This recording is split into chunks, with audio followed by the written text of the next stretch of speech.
Hello everyone, and welcome back to the Chill English channel, where learning English feels calm, useful, and friendly. Hey friends, we are really happy you are here today because interviews in English are very important now. Today's topic is English at the Interview 2026 New.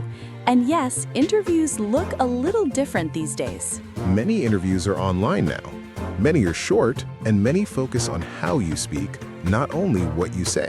This episode is made for A1 to B1 learners, so please relax and listen without pressure. You do not need perfect grammar, and you do not need big or difficult words. Simple English, clear ideas, and a calm voice can help you a lot in interviews. If this is your first time here, please remember to subscribe to the channel now. Subscribing helps you practice English often, and practice is the key to confidence. Now let's imagine a real situation together, because imagination helps learning. You are sitting in front of your screen, maybe at home, maybe in a quiet room. Your camera is on, your microphone is ready, and your heart is beating a little fast. This feeling is normal, even for people with good English. The interviewer smiles and says, "Hello, nice to meet you," and you answer politely. Then comes the question that almost everyone hears first. "Can you tell me about yourself?" And suddenly your mind feels empty. Yes, many learners feel this way, and that is why we start with this question today. In 2026, interviewers want short, clear, and honest answers. They do not want a long story, and they do not want memorized text. They want to hear your English, not perfect English. So let's break this question into easy parts that you can remember. A good answer has 3 simple parts, and this works very well for A1 to B1 learners. First, say your name and your current situation. For example, your job now, your studies, or what you were doing these days. Second, say 1 or 2 things you are good at. You can talk about skills, tasks, or things you enjoy at work or school. Third, say why you are interested in this job or this company. This shows motivation, and motivation is very important in interviews. Now, let's listen to a simple example together. I'm Daniel. I work as a delivery assistant, and I have 2 years of experience. I'm good at time management. I work well alone, and I like this job because I enjoy active work. This answer is simple, clear, and easy to understand. It is not long, but it gives useful information to the interviewer. Another important thing in interviews in 2026 is how you speak, not only your words. Speaking slowly and clearly is better than speaking fast and nervous. You can take a short pause before answering, and this is completely okay. A pause shows you are thinking, not that you are weak in English. If you do not understand a question, you can ask politely for help. You can say, "Sorry, can you repeat the question, please?" Or you can say, "Can you say that more slowly, please?" These sentences are simple, polite, and very professional. Many learners are afraid to ask, but interviewers usually appreciate clarity. Another common interview question is about experience, and this scares many people.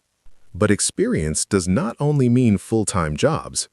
You can talk about training, school projects, volunteer work, or daily tasks.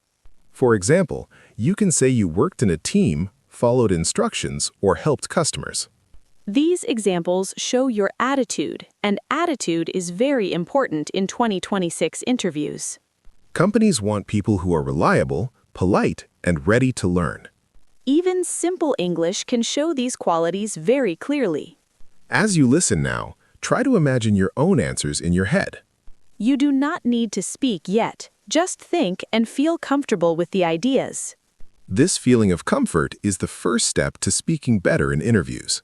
And once you feel a little more comfortable, it becomes easier to build stronger answers, especially when we start looking at more specific interview questions and situations that are very common now and becoming even more important as interviews continue to change.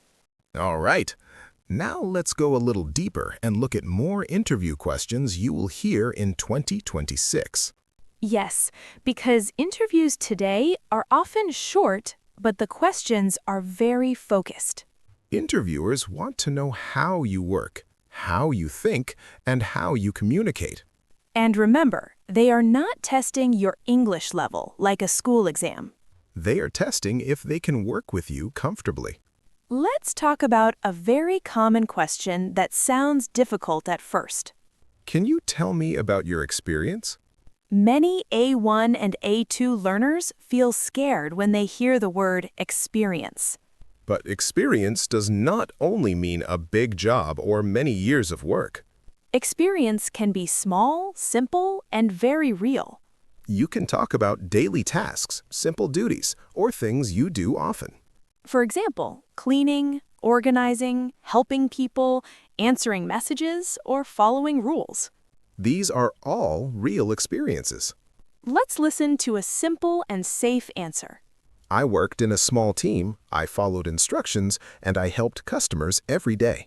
This answer uses simple verbs and clear ideas. It shows responsibility, teamwork, and communication. Another question you may hear is about your strengths. The interviewer may ask, "What are your strengths?" This does not mean you need to sound perfect or amazing. It means you talk about things you do well. Choose one or two strengths only, not many. For example, you can say you are punctual, friendly, careful, or organized. Here is a very clear example. I am very punctual, I like to be on time, and I always finish my tasks. This answer is short, honest, and easy to understand. In 2026, being reliable is a very strong strength. Now let's talk about a question that feels uncomfortable for many learners. Sometimes interviewers ask about weaknesses. Yes, this question makes many people nervous. But do not worry, because your answer can be simple and safe. A good trick is to talk about a small weakness and show learning. For example, you can say you are still learning something. Here is a good example for A1 to B1 learners. Sometimes I need more time with new tasks, but I learn fast and I ask questions. This answer shows honesty and a willingness to learn. And willingness to learn is very important in modern interviews. Another common question in 2026 interviews is about teamwork. The interviewer may ask, "Do you like working in a team?" Even if you prefer working alone, you can still answer positively. You can say you work well alone and in a team. For example, I like working in a team because we help each other. Or you can say, "I can work alone, but I enjoy team support." These answers show flexibility. Now, let's talk about online interviews because they are very common now. In online interviews, your voice and clarity are even more important. It is okay if your English is simple, as long as it is clear. Always check your microphone and camera before the interview. Sit in a quiet place and look at the camera when you speak. Looking at the camera helps you sound more confident. And smiling a little helps your voice sound friendly. Now, if there's a small technical problem, stay calm. You can say, "Sorry, my connection is not very good." This sentence is simple and professional. Another very common question is about availability. Interviewers often ask, "When can you start?" You can answer honestly and clearly. For example, "I can start next week," or "I'm available from Monday." Clear answers help interviewers trust you. Now let's practice a short interview flow together. The interviewer asks, "Can you tell me about yourself?" You answer with your name, situation, skills, and motivation. Then they ask about experience, and you give simple examples. Then they ask about strengths, and you choose one or two. This structure repeats in many interviews. When you know the structure, you feel more control. And control helps reduce stress. Remember, interviews are conversations, not tests. It is okay to breathe, pause, and think. Confidence comes from preparation, not from perfect English. As you listen now, try to repeat some answers quietly or in your head. You're training your brain to feel comfortable with interview English. And when your brain feels comfortable, your mouth speaks more easily. Now let's listen to a real-life job interview dialogue. Hello, Maria. Thank you for coming today. Hello, thank you for inviting me. As you know, the company is growing, and we have a new job in the HR department. We want someone to lead training and development in the company. Yes, I think my skills and experience are a good match for this job. That sounds good. Your CV looks strong. Can you tell me in your own words what you have been doing in the past 4 years? Sure. My first job 4 years ago was in a small HR company. They offered HR services, including learning and development, to other companies. So it was only B2B, right? Yes, we worked only with companies, not directly with customers. I see. And you left that company 3 years ago. Yes, I wanted more stability and to work in a bigger company. I joined a company with about 100 staff and a small HR team. Since the team is small, I worked on many HR tasks. I also managed learning and development. I understand. Why do you want to change jobs now? I really enjoy learning and development. I get very good feedback in this area. I want to specialize, and your company has around 2,000 employees, right? Yes, that is correct. A bigger company would give me the chance to focus more on learning and development. I also like your company's values and brand. That sounds good. I see you have a learning and development qualification. Yes, I got a diploma 2 years ago. I am also studying another diploma in psychology, focusing on learning and performance management. Very good. You have the qualifications and experience we need. What do you think will be the main challenges in joining a bigger company? I know I don't have experience in a very large company, but this can be a good thing. I don't have old habits that could be hard to change. Yes, that can be positive. I am used to helping employees personally. In a company with 2,000 staff, I will have to do this differently, but I have many ideas that can work on a larger scale. I understand. Do you have any questions for me? Yes, I have 2 short questions. Go ahead. Who would I work with every day? You would report to the HR manager. Then there's the HR team of 6 people. You might get help from an intern sometimes. Okay, that is clear. My second question is, how will success in this job be measured? Good question. We have a performance management system. We know some learning and development needs in the company, but we don't have a full strategy yet. Your job would be to create and then put this strategy into practice. Thank you. That sounds interesting. Great. Thank you again for coming today. We will talk about all candidates next week, and I will contact you by the end of next week. Thank you for your time. I hope to continue discussing this role with you. All right, now we are in the final part of the interview, and this is very important. Yes, many people forget that the last minutes can change how the interviewer remembers you. Even simple English can feel strong and confident if you follow a few steps. The first step is to prepare for the question, "Do you have any questions for us?" Many learners say no because they feel nervous or tired. But saying no is a missed chance to show interest. You do not need a difficult question. One simple question is enough. For example, what does a normal day look like in this job? Or, which skills are most important for this position? These questions are short, polite, and show engagement.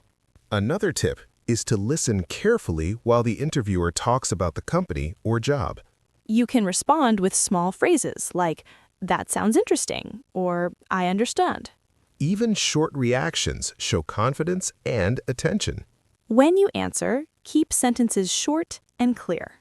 It is okay to pause when your idea is finished. Pauses show you are thinking, not uncertain. If you do not understand a question, ask politely.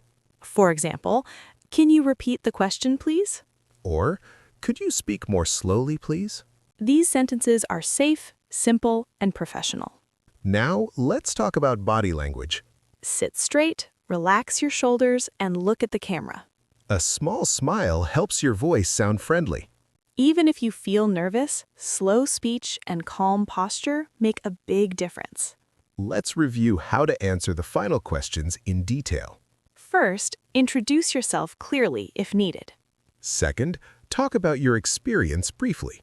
Third, mention your skills or strengths in short sentences. Fourth, stop when your idea is complete. For example, I have 3 years of customer service experience. I am careful and friendly, and I enjoy working with teams. This answer is clear, polite, and easy to understand. Another tip is to show that you are willing to learn. You can say, I like learning new tasks and I practice every day. Even short sentences like this are very effective. When the interviewer explains the company or job, listen carefully. Short responses like, that sounds interesting, or I understand, are enough. You do not need to add more if you feel unsure. Finally, always thank the interviewer at the end. You can say, thank you for this opportunity, or thank you for your time today. Polite endings leave a positive impression. After the interview, take a deep breath and feel proud. Speaking English in an interview is not easy, but every attempt is practice. Every interview helps you improve your English and your confidence. Now let's summarize the most important tips from this episode. Use simple and clear sentences. Speak slowly and pause when needed. Answer questions with short examples. Show a positive attitude. Ask one simple question at the end. Always be polite and calm. These techniques work for A1, A2, and B1 learners. They also work in real interviews in 2026. And remember, mistakes are normal. Clarity and confidence are more important than perfect grammar. As you practice, your English will feel more natural. Your preparation shows in your voice, your posture, and your words. Finally, if you enjoyed this episode, leave a comment below. Tell us which question was hardest or which tip helped you the most. And don't forget to subscribe to the Chill English channel. Subscribing helps you practice regularly and stay confident. Now, we want to hear from you. What type of interview should we do in the next episode?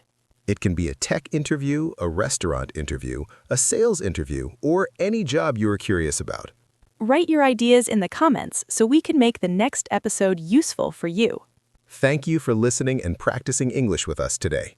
Goodbye, and see you in the next episode.